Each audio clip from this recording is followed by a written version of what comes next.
CRiiiME is a show where I, Rich Slaton, read a true story about lawbreakers. With his purple shirt-hating co-host, John Shefsky. But why do you hate the purple shirt, man? I look so good in purple. I'm not offended by jokes or senses of humor or people's opinions. I am offended by that color. It hurts my eyes. It makes my skin pop, which is very difficult because I'm exceptionally pale. It's like a giant bruise cloth that you wear. But I'm glad you haven't worn it a lot lately, so you know what? Play the music. Kudos. Play the music, the non-purple music. Is the show that starts now. Like right now? Oh, yeah, do your line. Oh, okay. Each week, Rich reads a real crime story. I don't know a word that rhymes with story. And my homie John always has the hot riff. He really loves it when you send... Don't send anything to me. Don't you dare. CRiiiMEpodcast@gmail.com. Don't you send anything. Label it John Shefsky. He loves them. Make sure the lighting's really good. Welcome back, internerds. People on the internet who are nerds. I probably shouldn't have insulted you out the gate, but you know, it's a term. No, because they wouldn't even get that insult. They'd be like, "What did he just say?" I don't know. Fast forward to when Shefsky can talk. It makes no sense whatsoever. Rich is always just saying words that don't make sense, and he fucks up the words all the time and can't read. I get it. I get who you are. That's right.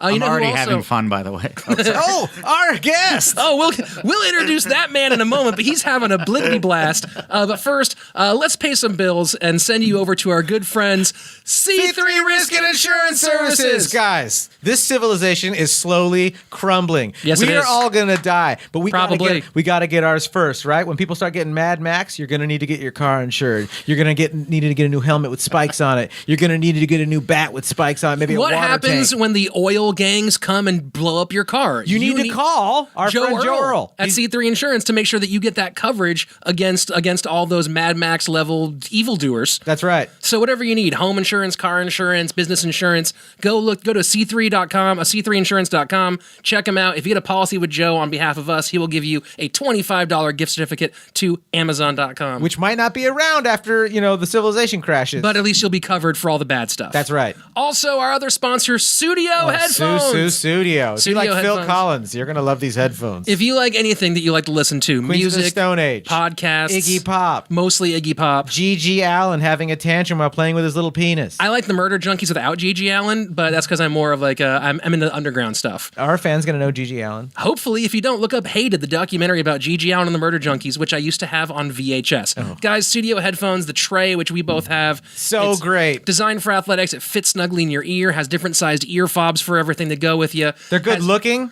Good looking, tons Someone of saw it. They thought it was actually my face. They're like, those headphones look like your face. They're so good looking. They wanted to lick it. They didn't want to lick it. Studio Headphones, they're sweat proof. They're designed for athletics. You can have sex with them. You can. What's great about them is that they're designed so you can hear the outside world. So whether you don't want to get hit by a car when you're on your bicycle or you want to hear your girl's moans when you're banging it out. Whoa, yeah. That was pretty gender not neutral. Whenever you want to hear your guy grunt when you're banging it out. Your lover, your zer. Sure. Your Z. Yeah, if you want to hear your Z's sounds through the music, that's there too. Are you assuming my Z makes noise? Ew. This might be the ad read that gets this sponsor pulled, but you know what? It might also be the ad read that sells the most headphones. That's so right. We'll put a link in all of our social media. Use the code CRiiiME15, crime with one I 15. Not how we normally spell it with three I's. To just get one 15% off. Now that the bills are paid, our guest, probably one of my favorite human beings on the planet, a bundle of joy and smiles. You might have seen him on This Is Not Happening on our Shafir show on Comedy Central. You also should check out his album, What's Up, Nerds? One of the most happy comedy albums on the planet. Put your virtual hands together for Steve Simeone! Hey, buddies. Thanks for having me. Hell yeah, dude. We're so excited to have you, man. Dope. I really thought you would bring some Stonefire pizza, homemade. Make sure you keep the oven on. You have to come by. It's James Arthur Hogue. Man. James Arthur Hogue was born on October 22nd, 1959 in Kansas City, Kansas. That's a baby boomer right there, right? That's right after... And that's the end of the boom, because my parents were born in 47, and they were baby boomers. My parents are in the 50s, and they're baby boomers. I don't know how long the boom is, bro. Go on with your fucking story, dude. The son of a railroad worker, James grew up in a small ranch house in a working-class neighborhood. He was a pretty good student, pulling down mostly A's and B's, but his real talent was running. Okay. James was obsessed with the sport. He saw it as a ticket to success and glory. He trained every day and read running magazines in his spare time. He tied bells to his shoes to become more in tune with the rhythm of his stride. Like a baby man. Yeah, beautiful, beautiful, fast-running baby man. Steve's looking all I'm confused. This guy put bells on his shoes? Was he an Like adult or a jester? baby? I thought babies did that. That's I know what, court jesters did because That's what I'm in all fifth about. grade I had to play a jester. I would love to see play. 5th grade Steve Simeone. Did you have to wear tights for the jesters? Like, Yeah, and that was it. leotard? But I was like, I'm not doing it. You didn't do it? You didn't do No, it? I didn't want to do it, but my best friend was Brian Moss, and he was the coolest kid in 5th grade. Okay. And he played the king, and I played his jester, and he was like, bro, there's going to be chicks in the audience. It doesn't matter. We're going to be on stage, and like he convinced me to do it. Yeah. Bro, don't you know that bells on the shoes, biggest panty dropper in 5th grade, bro? He was like Mike Damone, and I was like Mark Ratner, and I was like, well, if he says that was a Fast Times reference, half the audience is probably going, I don't know what he's talking The about. shoes go cling-a-ling and they go for your ding-a-ling. Come on, buddy. That's right. You ring for service. if you know 5th what I'm grade sex saying. rhymes. When he won a race, James would dash to his father's car and quickly change out of his athletic clothes, stepping on the podium in pressed slacks and a dress shirt. Show off. He set school records in the 1 and 2 mile race, both of which still stand today. Wow. While you're reading this, the record's still... That's last I checked. The records were still standing. Oh, wow. So what era is this? Like late 60s, early 70s? He was born I'm in guessing? 59, so this would probably be early 70s. Yeah. Okay. Yeah, somewhere in that Led range. So like Zeppelin. Brady Bunch era. Yeah. America. He lived in a very... Kiss was dressing up. Oh, yeah, they were. Yeah. What if he should They didn't only have wear bells Kiss? on their shoes, though. They should have. How much more badass? Like, can you? You're like, Kiss comes out like, yeah, we got spikes. Ding-a-ling-a-ling. Ding-a-ling. God, ring-a-ring-a-ring. Ah, ring-a-ring-a-ring. After graduation, James went on to the University of Wyoming, where he joined the track team. The school had a new coach, Ron Richardson, a cold, unyielding man, hell-bent on turning Wyoming into a top running program. J.K. Simmons in that drumming movie. Dude, Whiplash. Yeah. I- Also a great Metallica song. Dude, Whiplash. Also a great way to injure your neck. And call Joe Earl. C3 Risk and Insurance Services. He's not getting that free ad. Joe, you're not getting that one. You're not getting that You're one, paying Joe. extra, Joe. Yeah, we erased that from everyone's minds. Where the hell was I? Richardson's office contained a dog-eared book on the management techniques of Genghis Khan. Oh my God. And he's a coach For for high school running. students. Yeah. Well, how do you get your athletes to perform if you don't, cut off parts of their feet or threaten their women? That's Pizza party after the game. Orange slices at halftime. that's why every kid gets a trophy team never succeeded. That doesn't make winners, I didn't say Steve. winners get trophies. Yeah, winners. That's good. That's a good point. Winners Losers get get- pizza. Winners get trophies. That should be a T-shirt. This is my loser trophy. Nom nom nom nom. You fat sports dork. His workouts were brutal. He even tied a rope to his runners' waists and forced them to run beyond their breaking points as he towed them behind his car. This is college or high school? College. Okay, so College. It's at you're- Wyoming. So there's a bigger distance between the parents, so people aren't like their parents aren't coming to be like These are overworking my grown son." men. These are adults, and they're trying to be champions. I don't know what kind of pussy ass sports program you went through. Oh, that's right, you didn't. You don't know what it takes to sacrifice to make it to the top. Are Bro. you trying to break me in front of Steve? That's what I'm trying to do, dog. Steve, Did this just get emotionally uncomfortable for everybody? yeah, bro. You having 5th grade flashbacks right now? Yeah. I don't want to put bells on my shoes, Mrs. Clarkson. I don't want to put bells I on already my feel shoes. bad for this guy though because running was a source of You- joy in his life. Well, this and then is- here he is. He's got this dick coach. This is where you start to understand, like, this is why he's going to be This a is where criminal. the rage comes yeah, from. Oh, yeah. I'm already feeling This it. is the origin story. Everyone's favorite movie of all superheroes and criminals. Hogue and his teammates worked hard, but in the end, it didn't matter. To Ron Richardson, they were just the B team. A few weeks into school year, a new group arrived in Wyoming, a collection of world-class runners from Kenya. That Richardson brought in? Like, I'm going to show So these this boys. is distance running. This Including is like- future Olympian Joseph Nazu. Okay. Yeah. No, this is distance running. Yeah. I mean, no, maybe it's sprinting too. I don't really know. I think it's distance running though. Okay. Because he held records in the 1 and 2 mile races. So yes. Okay. The new student athletes were mostly in their mid-20s, and they quickly outclassed their younger American teammates. That November, Wyoming's cross-country team finished 3rd in the country. But did someone else have other Kenyans or something like that? They should have finished first. You're kind of disappointing me now. Yeah, Idaho State had robots. You So it really threw off the whole curve. That is going to happen eventually. You do realize that, right? We're not- I'm sure MIT has a robot team that beats the humans at everything, right? If you could see BattleBots kind of sucks, let's be honest. Like BattleBots sounds awesome at first, and then you see it. But the and you're real like, life BattleBots, like those new military killing machines, are straight out of the Terminator. yeah, I would. But you'd pay to see watch those two, like those kind of The BattleBots. four-legged ones are terrifying. Dude, they have these things. Yeah, it's the big. Dude, when Elon Musk is warning us against AI, we're all in trouble. But he's also building them. He's like, these things are going to take over. And the new Terminator. one's out next summer. Oh, man. Yeah.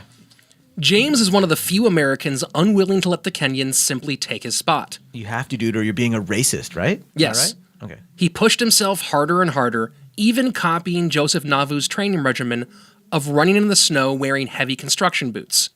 He ran through And injury. nothing else? Yeah, just that. little tush hanging out with bells on the boots. It's The how you Rocky toughen yourself up. montage. Also, it's the only way to get a tan when you're a pasty guy in Wyoming in the middle of winter. Yeah, It's that's making right. me think of Stallone in Rocky Yeah. 4 when he was just doing the Russian training through the snow. But naked brings a whole new meaning to Eye of the Tiger. You're like, I see your eye of your tiger, sir. Yeah, Van Damme was the nude trainer. How many movies was Van Damme naked in when he was doing some sort of kata or split?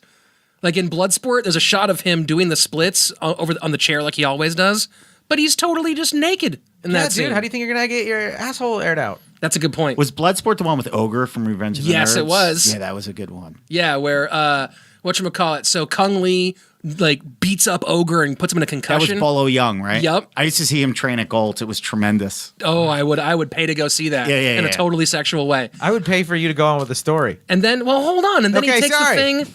I'm telling you about Bloodsport. Where I'm he the takes People's thing. Podcast. Not I'm speaking for the soup. You know audience. what? You know what? The Bloodsport anecdote's over now. You ruined it. 20 minutes later, it was Steve and Rich are like, all right, so Dude, you know what the best part was? I want to do a podcast where it's just called, okay, the best part. Where we just sit around and go, no, the best part is when he put his hands in the broken glass. yeah, the honey. I was like, ooh, honey and glass. So I never good. thought of that one. James ran through injury and stress, Oh, all right. but his results were spotty and his drive began to falter. He wrote a letter to his friend Keith back home. Quote, "The symptoms of the beginning of staleness are the opposites of the symptoms of successful sharpening. The runner no longer wishes to race. His resistance to colds and other infections is lower, and he is likely suffering from tendon and muscle soreness." Wait, he wrote this in third person, Yes. like a poem? Yes. Oh, boy. Finally, there is a pronounced decline in will. Yeah, right? This third person just... Third person and anybody that starts referring to Will, that's... You're Yeah, you're only allowed to do that. You only can do that inside your head. You can never do it out to the rest Wasn't of the that world. G. Gordon Liddy's biography, Will? Like, there's people that are just like, you're not going to break me. That's what that's when I hear that, I'm like, oh, I'm going to break you I now. think G. Gordon Liddy's probably the hardest reference we've brought up so far. That dude. He just had that presence where you're like, oh, this guy could snap your neck like a breadstick. I was at a gun show with my grandpa when I was a kid. Tremendous. And, yeah, well, that was my life when I was a kid. And G. Gordon Liddy was one of the Signing speakers. autographs As and a stuff. little kid, I sat through like an hour long, like him doing a I just presentation. remember like one of my other best friend after Brian Moss was this guy Nick, and I remember his dad driving us somewhere when we were like 14. And he was like, "Yeah, G. Gordon Liddy, he could kill a man with a ballpoint pen." And I was like, "How great's that guy?" You're like, man, I got to meet this Yeah, dude exactly. in You're a dark 14. alley when he's Yeah. drunk and I've insulted him. He just so I just want him to be my friend. Just so our listeners know, G. Gordon Liddy came to fame because he was part of Watergate. That was like his. I think that was like his. Yeah, and he biggest- didn't turn over on and he- anybody. Yeah, he didn't rat at all. Nope, He nope. didn't rat. And that's Yeah. what I want out of a person whenever our president's doing corrupt actions that hurt the country, is I want to make sure that guy doesn't rat. That's what I look up Trying to make us look bad for Yeah, you guys idolize basically the Kim Jong-un of America in the No one said 1970s. they Man idolized has his him. principles. That's a good Go on point. with That's a your very story. good point. Speaking of principles, get back to the school talk. One race was so punishing that James blacked out during the final 200 meters. Wow. He still came in second. It was a good showing, but James was beginning to unravel. By the end of his sophomore year, the stress had taken its toll. He ran on an NCAA regional meet at the University of Wisconsin-Madison, a 10,000-meter race with 250 competitors. He came in 226th. Soon after, he dropped out of school. Bad. Like all of a sudden he just So he went from like 2 to... to 200. Yeah. Yeah. He's So- out of it. Yeah. He's cracked. He's look, I think he's going to make a comeback. That's my theory. That summer, Keith visited James in Wyoming and found something strange. Hogue's house was filled with car stereos and bicycles. He's a cholo now? Yes. Okay. Later that same summer, James dropped in on Keith while visiting his family in Kansas City. After he left, Keith noticed that he was missing a gold medal he'd won in the Kansas Relays, the only major high school event that James hadn't won. Okay. Keith confronted James, who denied it, but the next day the medal mysteriously turned up. So James is his homie. Mm-hmm. But he's jacking from him? Yeah, that's what I do to you all the time. That's how I know we're friends. I mostly steal from you. I also chaw for chaw. You know, just keep it. I'll never keep it forget going. that. In 1979, James moved to Austin, Texas. He spent some time at the community college before enrolling at the University of Texas to study chemical engineering. Okay. According to a man, I think like Steve's waiting for something so dark to happen. Steve's like a serious DA here. Like we're really confessing to him. All right, so that sounds about right. Would you be willing to put that in writing? Where were you at 7:30? According to a man claiming to be his roommate in Austin, James continued to run and steal, both very successfully. He won or placed in a number of local races and often came home with electronics, bike parts, or other random items. Well, I guess if you're a thief, running's great, right? It's a great skill to have. Right? You hear the gun go off from the cop, and you're like, go! And you just go. I swear to God I had him sighted up, but I hit bang and he was gone. The cops don't know they're actually helping him? Yeah. Either way, he was arrested in 1983 for theft from a bicycle shop. He again dropped out, this time just a few credits shy of his degree. Despite being sentenced to 3 years parole, James skipped town, heading for Colorado. He didn't give a fuck. Did not give a fuck. DGAF. No, not zero. Zero of them he had for fucks. That really was butchered. Mm-hmm. That was my intent. I really like that. So he's like 24 at the time. Right around there, yeah. Okay. 1979, he was born in... No, he's about 20. He was born in... 83, 24, yeah. He's wearing like Nike nice Cortez. math, I'm like, what? I'm just so apprehensive. I'm like, what happens? Like, that's where I am. He's got a sweatband, really short shorts. His balls are hanging out when he's running. Mostly his balls are out. It's part of how he goes so fast. Probably around the same time Forrest Gump was running, right? Yes. In the timeline of the film. Right in the same time. Okay. Maybe a smiley face shirt. Yeah, totally. Have a nice day. Right? It happens. J. Mitchell Huntsman enrolled at Palo Alto High School in September of 1985. He was a skinny kid with an amazing story and a terrible bowl cut. The son of Swedish immigrants, Jay was born in San Diego in 1969. At the age of 8, moved with his family to a commune near Elko, Nevada. Mm-hmm. He was entirely self-educated and spent his free time running between 50 and 60 miles a week. Oh my gosh. Must have great knees. I could never do that. That's amazing. After his parents died in an accident in Bolivia, dear God, Jay decided to complete his education before applying to college. He quickly made friends with the popular crowd and boasted that he would earn an athletic scholarship to Stanford. Jay wasn't joking. That fall, he won the most prestigious high school race in the country at the Stanford Invitational. The new kid didn't just win, he blew the competition out of the water. Wow. He kicked everyone's ass. Yeah, he did. John Cole, a local reporter, was fascinated by the young phenom. So he started digging.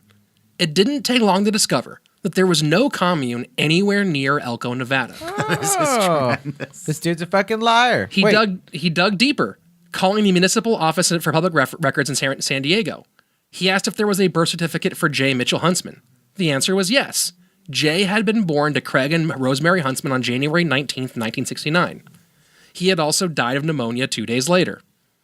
As you might already suspect, Jay Huntsman was actually the 25-year-old James Hogue. Wow, this is real? This is a real story. This is a real story. This is a real story. These are real stories. Although April is coming up.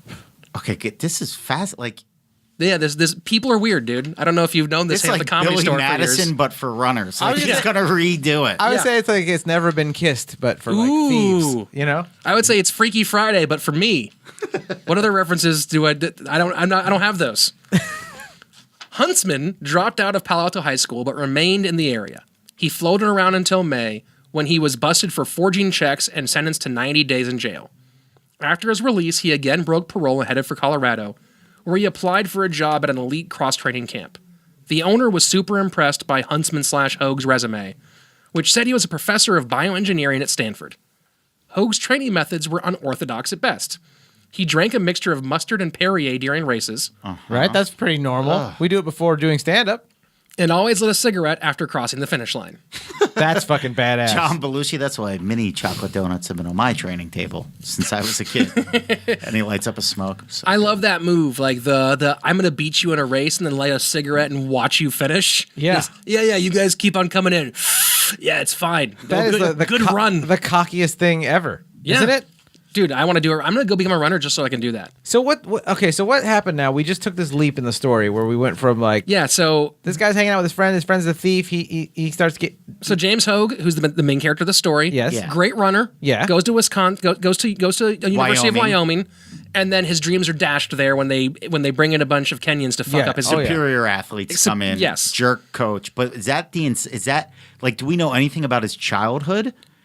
There's not a ton about his childhood, but I think that from what I've seen, he just like he won everything, and then one day it's all disappeared, and your identity is gone. And then he got 200 place, right? Yeah. And then he said, "I'm out of here." Yep, went to Austin where he ran for a while With and his then- friend, right? Yep, and then got caught stealing and had to drop out of school Been again. caught stealing. Remember that song? Yeah, Once when I was and then running. he pulls the 21 Jump Street and he infiltrates the high school. That's cool the one I kids. should have gone with.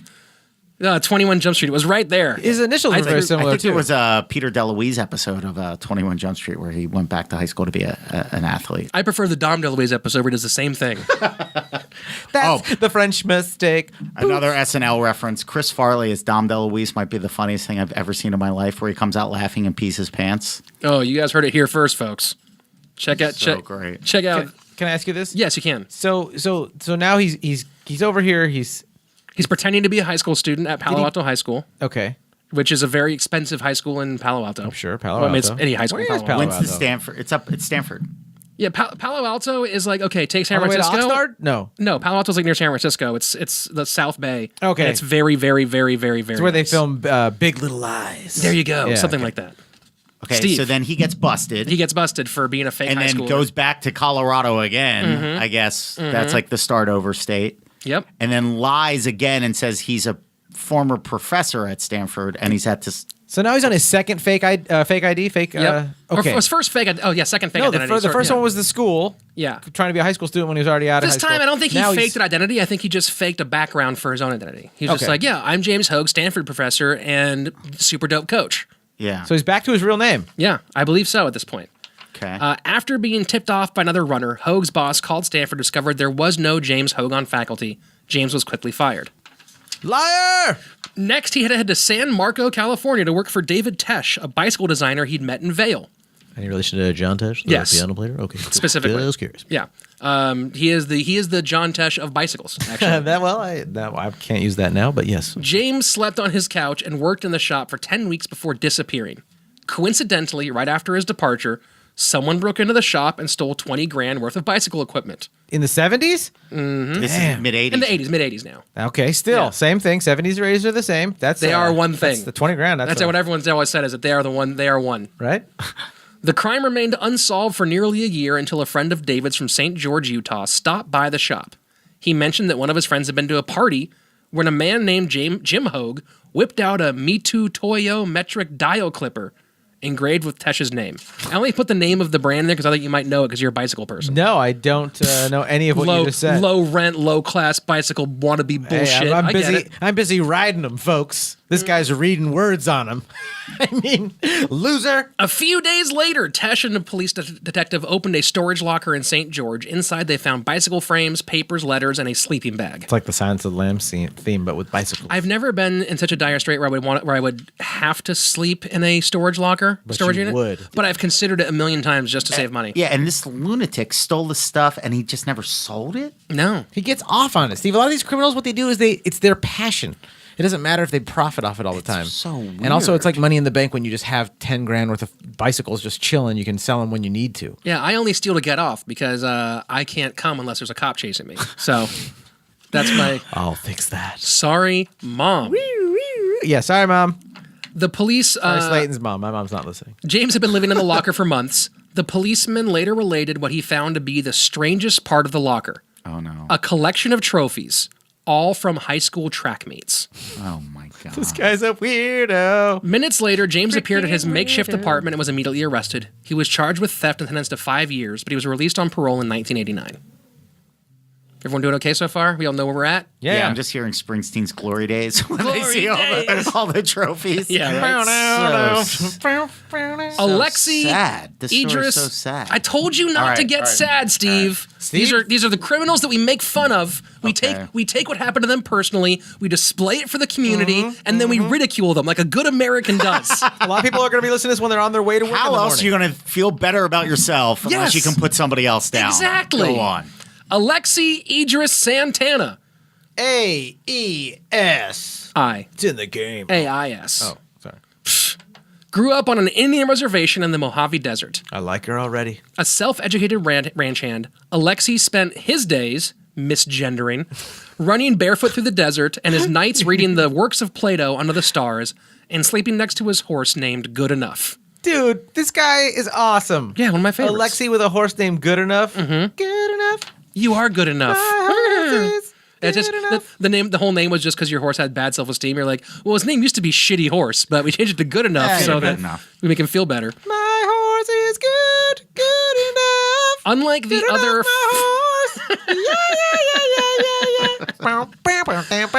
unlike the other 14. Please don't turn off this podcast and go listen to Goonies right now. Okay, go back to the story. Unlike the other 14,000 applicants to Princeton's class of 1992, Santana did not have impressive letters of recommendation from teachers and coaches. Instead, he had only a note from the Lazy T Ranch in Utah, saying that he had, quote, good enough, ridden with the best of them. Oh, yeah.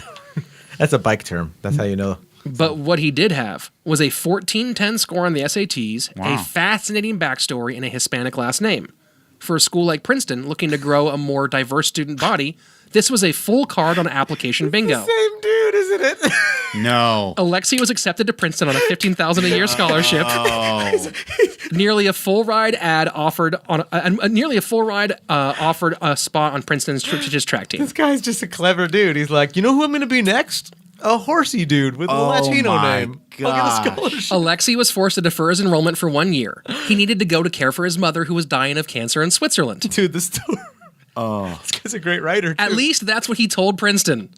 In reality, Alexi was serving time in Utah prison for the theft of $20,000 worth of bicycle parts. How old is this dude now? What year was this? Let's see. Hold on. 89? This is 30. This is 92. This is 1992. So he's like 33 years old and he's trying to pass himself off as a freshman. This guy just keeps on trying to start over. Yeah. So if I could just get it right. Yeah, just one time. Amongst the papers found in James Hogue's old storage locker were also Ivy League applications filled out for Alexi Santana, but at the time, the arresting officers didn't imagine they were of any actual importance. This guy's just like a very dedicated athlete, and he's like, I'm going to get into the pros. One of these days, man, I'm going to win this. Somehow I'll write the right thing down, and they will let me compete. Right? Is that what's happening? He's trying to capture it, man. He knows what he can be. I know what he can be. I believe in him. You think his name is good enough? It should be. Good enough for Slaton. Yeah. James Alexi Hogue arrived on Princeton's campus. James Hogue, under the name of Alexi, arrived on Princeton's campus August of 1989 and quickly became Alexi Santana. Oh, my God. He spent the weeks before the start of school getting in workouts on the track and attending orientation. The track coach mentioned his story to a local reporter, who ran a feature on the most interesting member of the class of 1993. This guy is not keeping a low profile. James, I think he would have learned by now. Yeah, that's one thing he could have done is do a low profile. I don't like cameras and I can't give interviews. My throat's sore. Instead, he's like, come check out my unique story. You don't think I'm cool? Check this out. Yeah. Make sure my photo's in the papers. Just do me a favor. Just don't research any of it. This is pre-internet. But really, it's pre-internet. And yeah, dude, can you do this now? You know, you can do it now because what you do is you create a fake internet trail of yourself. That's what you do. You've planned this out. Yeah, this is my whole plan is to eventually what I'm gonna do is in about 2 more years I'm gonna drop off the face of the earth and this new really funny brand new comedian's gonna pop up. You're like, where did this 22-year-old who just started doing comedy come from? Ever. That actually is a good idea. You should come back as a funny comedian. I would be impressed about that. I appreciate comedy that, man. School, crime school has done you some good. Come back with good comedy. James spun the tale of Alexi Santana from his bohemian origins in California to his time in the Mojave, where he spent, quote, weeks with just his books, his horse, the cows, and a radio for company. I want this guy's story. You can have it, man. He's probably in good should have physical just been a condition, writer. Too. Huh? He should have just been a writer. Oh, I know. There's a good twist on that. His next 2 years at Princeton went extremely well. Where he had struggled as James Hogue, he excelled as Alexi Santana. He performed so well academically that he threw off the curve in some of Princeton's most difficult science courses. He also earned the nickname Sexy Alexi. Wait, because he's taken the course like 7 times now, right? So he's like, I know the answer. Yeah, I actually already have the key to the test. Is he hooking up? Is he into chicks or dudes? I just began to say that his nickname was Sexy Alexi. Yeah, no, that's So why he's I was probably gonna smash, bruh. Okay. As his sophisticated demeanor made him very successful with the ladies. Okay. He was even admitted to the university's oldest boys-only eating club, the Ivy. Sounds really good, huh? Dude. Boys only eating club. Yeah, I'd eat with just you boys right now. I didn't want to say some boys. Some boys made that sound creepier. You boys makes it sound like sexy, but not super creepy. Yeah, you know what I'm saying? You don't sound as weird and creepy. I eat with a bunch of boys. Yeah, the more boys, the better when I eat. That's right. In a private club. That's right. I hope you eat off the boys. You know, like those Japanese restaurants. Oh God. You ever eaten sushi off of a boy's hand? Oh man, no, but I'd like to. I just can't believe that the guy's like in his 30s Yeah. and nobody's questioning anything. Steve, I'm in my 30s and no one questions anything. That you would be 18, 19 years old? No, Dude, you've been in Hollywood for so long. How many 30-something-year-olds play high school in movies and television? Yeah, I Remember 90210, where you're like, Yeah. why does that junior in high school have a receding hairline?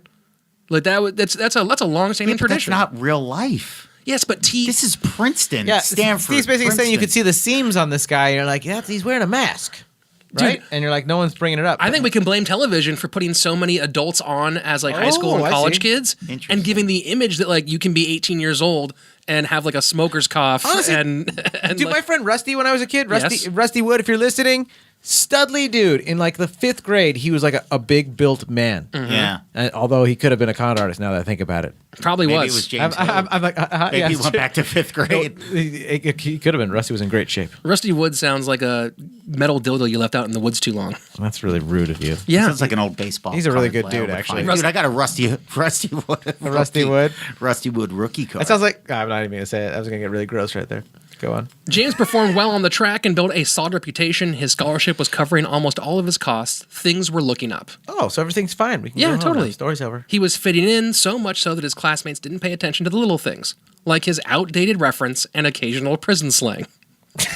Oh my gosh, prison slang is in college. perfect. I'm 18. That's why I never get shivved when I'm looking the wrong way. Exactly. You go any, what is that? What do they call the juice that they drink? The wine? Yeah, that toilet. Hey, you guys ever watch Howdy Doody and drink toilet wine? Is it called like You prawn? finished with that foofy bag? Pruna? I forgot what it's called. Hey, remember the Ed Sullivan show's super fun. Do you guys still watch that? He tries to pay for things with Top Ramen. They're like, what? He's like, that's how we do it in the house. I mean, in my frat. I'm a kid like you. His roommates didn't make much of the fact that he didn't have a home phone number or that he slept on the floor. That's pretty normal. It seemed normal for the barefoot cowboy. So he didn't make eye contact and wasn't overly chatty. Hadn't he spent years by himself in the desert? James became an expert at deflection. Christina Zandlivier, whatever. Christina Z remembers asking him about his sick mother in Switzerland and getting sketchy responses. Quote, yeah, she's still sick or something. So so fucking... What? Quote, he mentioned something about Interlaken and something about Basel, but he was never specific, as though he didn't want to be pinned down to where his mother was physically, in which sanatorium, or where he had traveled in Switzerland. Christina had been living in Geneva and found it strange that Santana didn't know the most basic words in German or French. Oh, so she'd been there before, so she's like, something's He's like, weird. comment allez-vous? And he's like, yeah, I agree.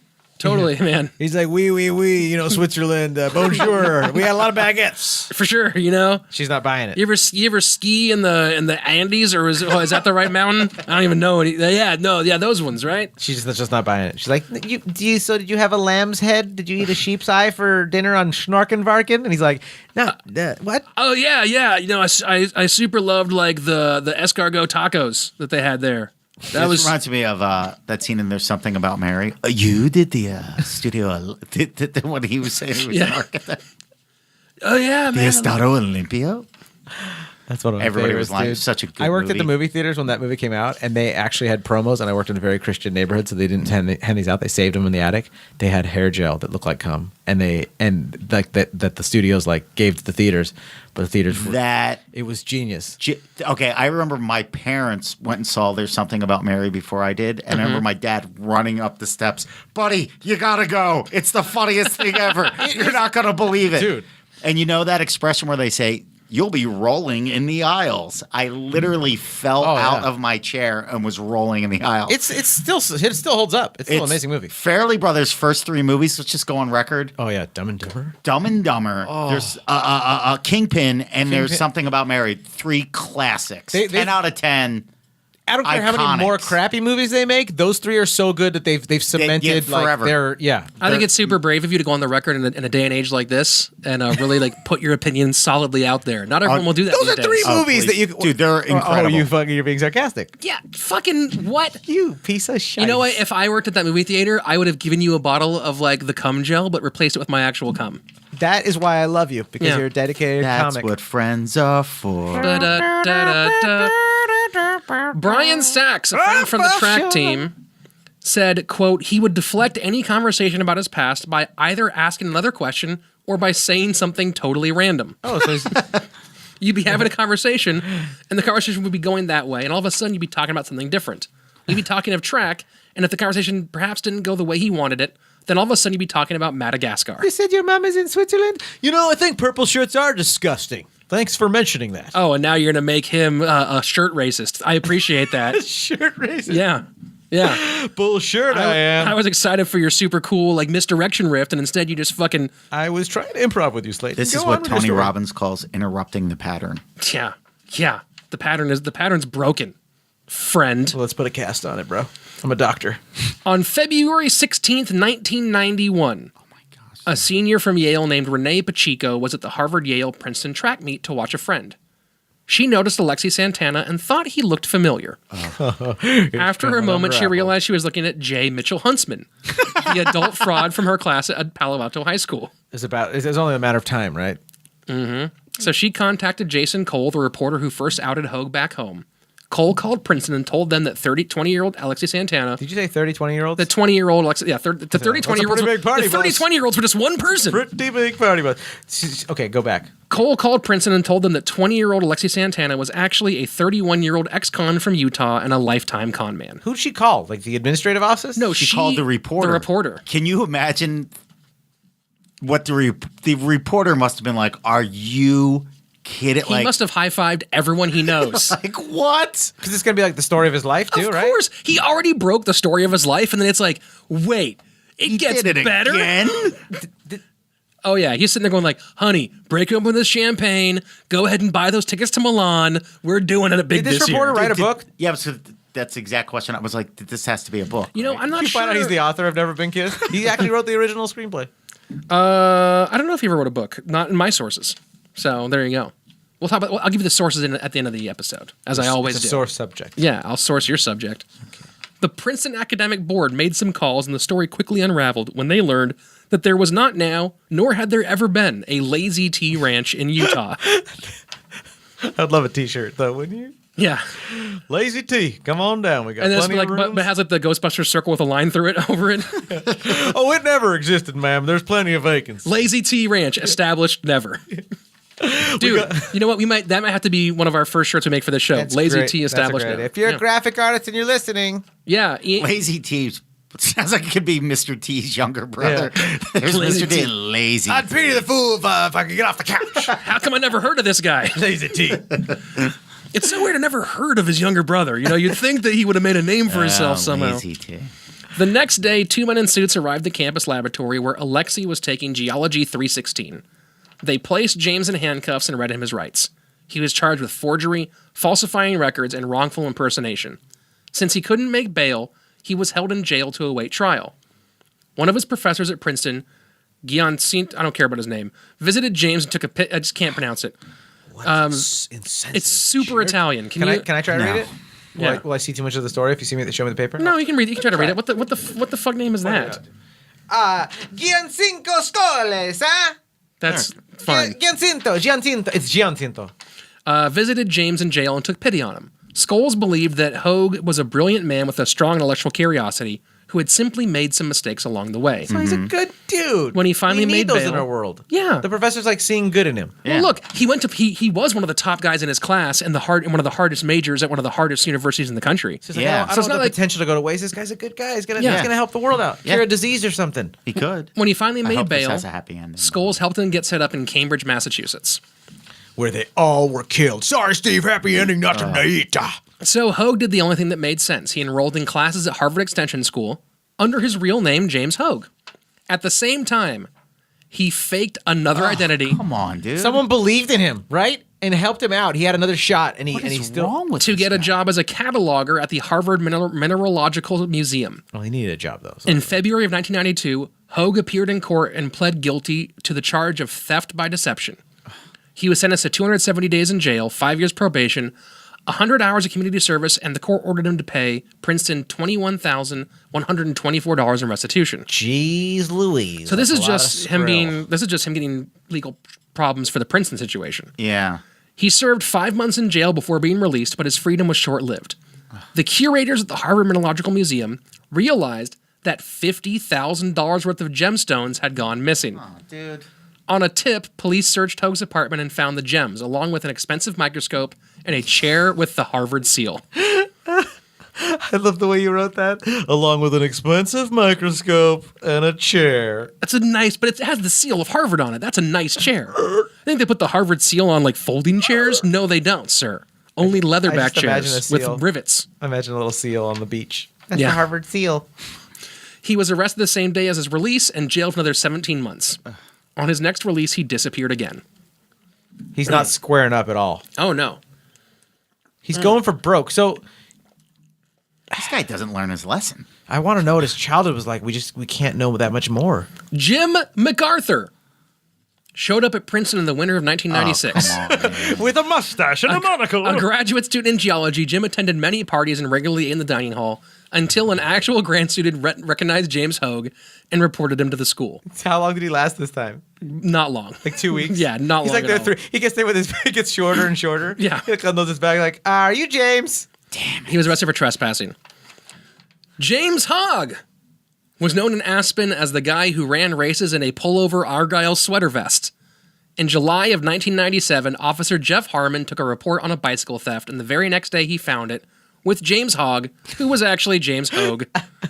James tried to run, but he was captured and booked for theft and resisting arrest.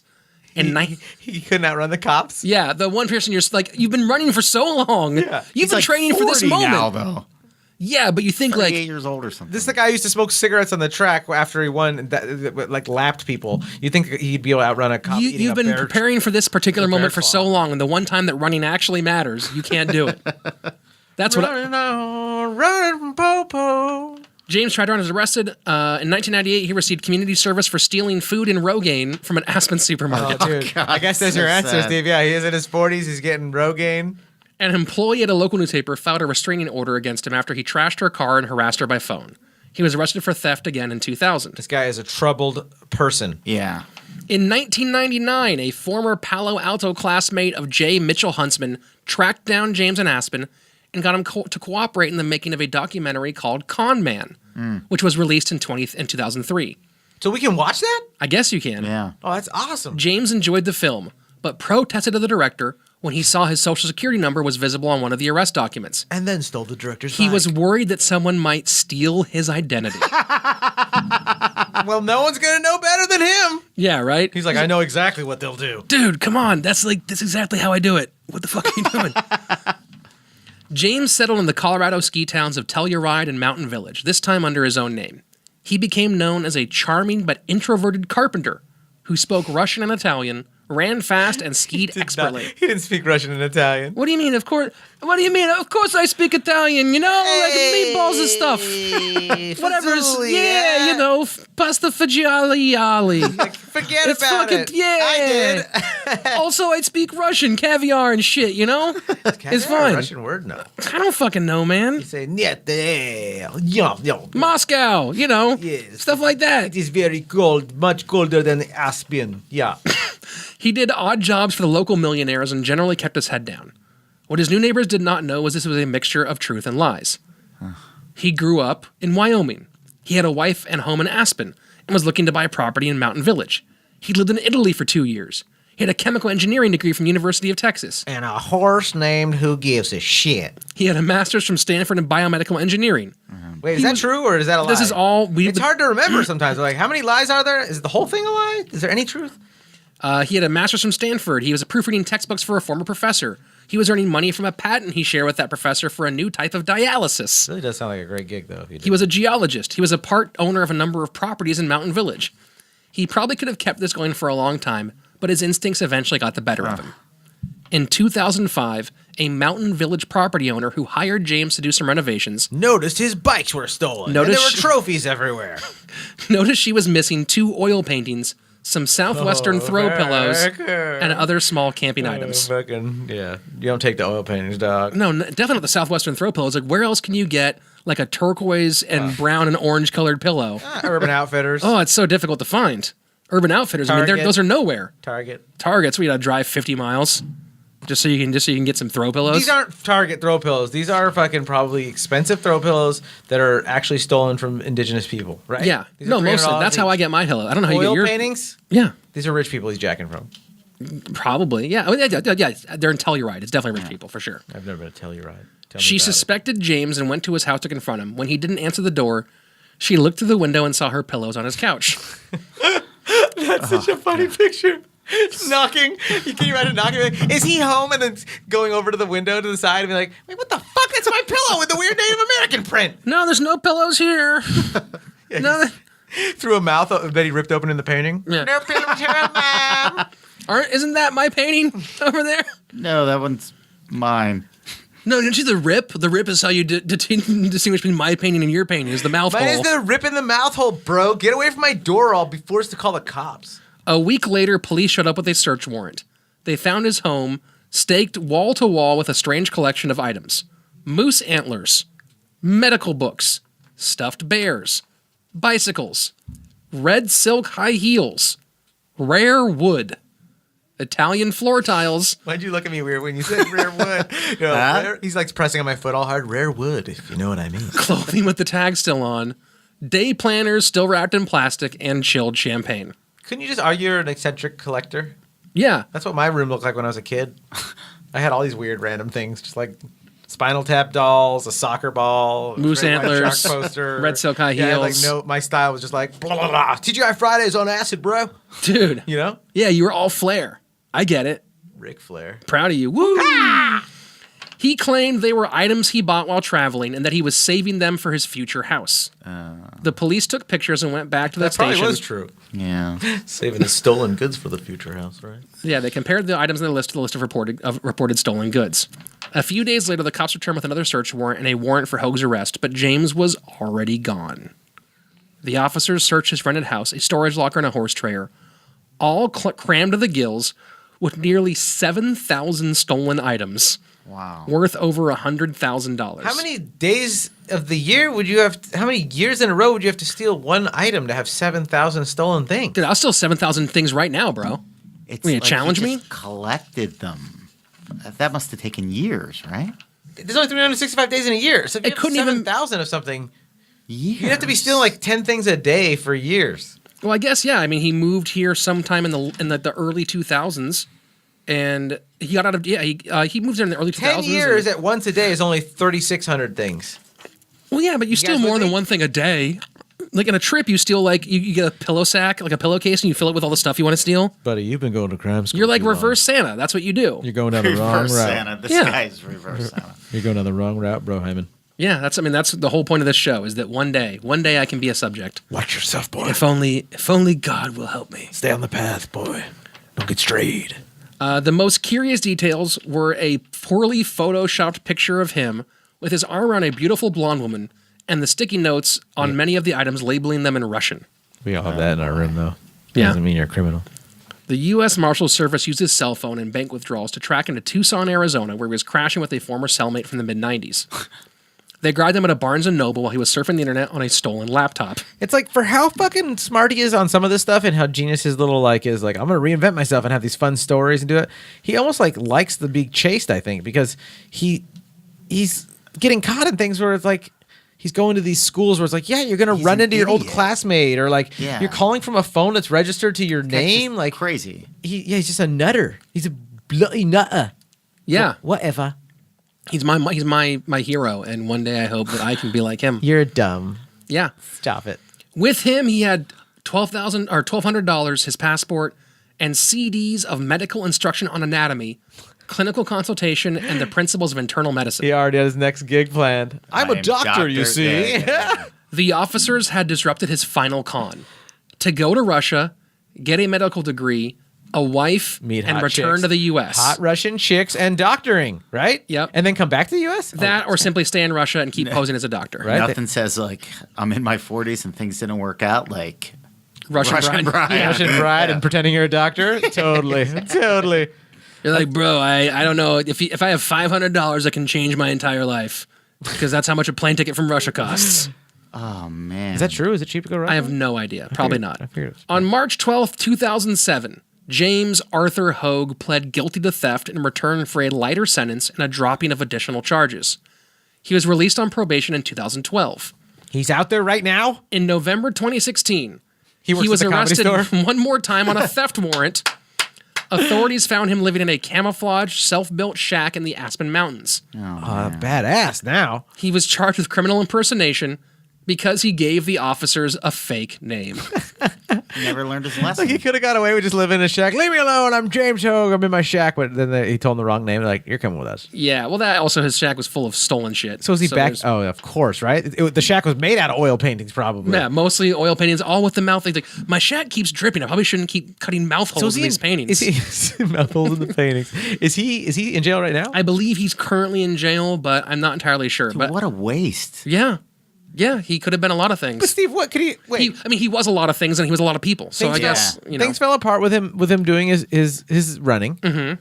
Okay. yeah. Although he was good in school, right? So he could have been a lot of things. I guess that is right. Well, Jeez. here's an interesting note. No one knows why he did what he did. Okay. But his high school friend Keith has a theory, and he says, "quote James told me, either finish first or last, because nobody remembers the people in the middle." Oh, so he had a Roman ego thing where he needed to be remembered. Yeah, ego. There's some of that in a lot of these criminals. They're similar to comedians where it's like I need people to know who I am, and you're like, Yeah, it's so crazy. you're willing to spend your life in jail just so you have a really big tombstone. But people do it. So no one's do. done the book yet on this guy. But I think that when someone does the book finally, that's going to be when we find out why he was such a maniac. what his That jail would was make an like. interesting movie too. Yeah. We've done this is now something around the 40-something of the shows we've done. Yeah. And there's all of them pretty much are brilliant movies. Yeah. And many of them are actually either currently being made or being optioned into a film. So who knows? This one's a fascinating It's one. fascinating because you usually Slaton usually knows a lot about their childhood, which is to me the most fascinating that part. was the because first question I really had. I'm like, whoa, what went wrong Totally. here? Yeah, there wasn't much in his childhood. no matter how you look at these criminals, some of them are even worse and they're really bad people. This guy obviously was just screwed up and Just weird. just off. But you still know at some point they were like a little boy or a little girl that was just like anybody else, but Yep. something happened in those defining moments at that early age. That As a representative of people against crime in this country, I think that you can just stop misrepresenting this. Every single criminal is born as a full-fledged adult, ready to start wreaking havoc on our country. And you need to stop trying to apologize for these people like they have some sort of reasons for what they do. well, thanks for playing the devil's dickhead advocate. That's who I am. Just trying to rationalize how these are human Today's beings. story is empathy sourced. for them.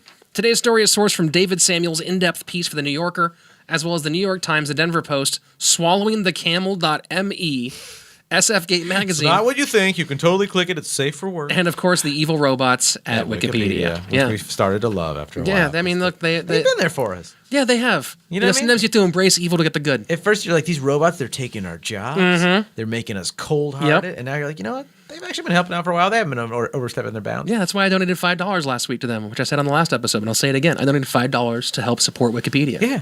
Elon will keep us safe, That's what I'm going for. right? Let's hope. Yeah, We have right. a lot of faith that Elon Musk's protecting us from the robots. That's every once in a while we read a story where the guest just is almost in shock the I'm entire in shock. time through. Because the whole time I'm like, I don't want to hear anything terrible. and you were like, dude, this doesn't involve murder. I think you told me. Yeah, I was that's- like, all right, thank God. Yeah. But it's just like, this is a weird story. Yeah. And it's just, there's just so many layers to like the human experience there that I'm just like, wait, how does this happen? I tried to go How with does some somebody never- semi-whimsical crime Things free. happen. Yeah, it is whimsical. Like, Yeah. I'm like, this is a comedy viewed from the right perspective. But there's something Like just the so show, maybe. sad. Can I just tell you, Steve? No. Can I generalize? Dude, he just never learned. Can I generalize though, Steve? How this happens is and this is just me. I'm a poor man's psychologist, right? I didn't go to any college. Everybody starts off as a kid, and they're born into this world, and it's almost like there's like an original sin that happens. Yeah. And their parents went through whatever they were to be shittier parents than they could have been, or they got taken away from their parents for some unfortunate reason or whatever. Whoever raised them, the village or team that brought them into this world. Stuff happened, and they weren't taught like how to like react properly and how to deal with things. And you get formed at those young ages, Yeah, and then the trauma decision, sometimes and then it's just like short circuits people. Can I generalize for a second? And then handled the wrong way, and then you're not, you're a new being in this world. You're not supported the right way, and they roll in a direction that it just keeps gathering the moss. Yeah, or but whatever. at what time do people start taking responsibility for their own Never. life? I mean, never. that's up for You've been at the discussion. Comedy Store for like 2 decades. Never. They don't start make taking the Comedy Store responsibility. seem like a dark place. I'm I'm saying just joking. you've seen thousands of humans walk through here. People never take responsibility for their own shit. Never. They never do It's not like it. we work in a prison. I mean, it's Comedy Store. It's No, but this lot is of jokes no, but this is and this is people this is a magnet for humanity. You see Yeah. all types walk That's through true. here. Yeah. That's true. Nobody takes responsibility for their shit ever. Well, that's 'Cause they're- kinda generalized, Because the but, most. Can I generalize for a second here? Sure. General It's Tso's fine. chicken is my favorite. Is my favorite Chinese food by far. That's Me a too. word Yeah, for it. yeah. I mean, depends on if you're doing that versus the orange, but do as you will. And then there's a regional dish in Ooh. Calgary, Canada. It's called ginger beef. It's tremendous. Is It's it? better than General's chicken. It's a similar thing made with deep fried beef. Sounds It's like when two tremendous. redheads want to fight. ginger beef. Ginger beef.